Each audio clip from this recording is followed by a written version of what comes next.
All right, today we're going to bring a light fixture.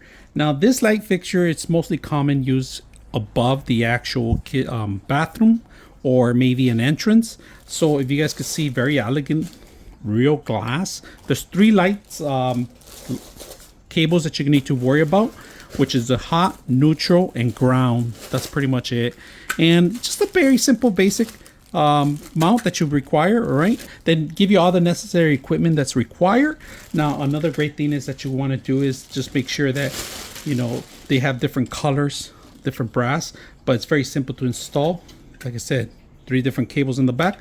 We're gonna install it and see how it looks.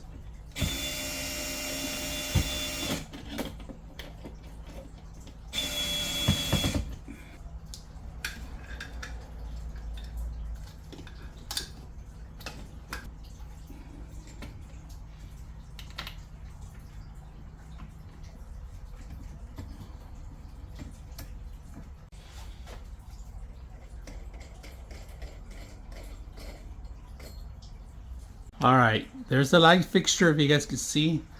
So it's not reflecting too much green, only a little bit above it. So if you're gonna put it right next to your bathroom mirror, this is perfect. Great ambiance to any designers that want to set up their bathrooms. Perfect for entrances, hallways. It took me about a couple of minutes to set up on my existing electrical area, but once you set that up, just put 3 light bulbs, maximum of 60 watts a piece. All right, in order to retain. And look at this thing, it's perfectly bright in here. Get a better idea how it looks, how bright it is. So shining really strong, really bright, brass gold. You guys can see beautiful lighting, beautiful green. Hope you guys enjoyed the video.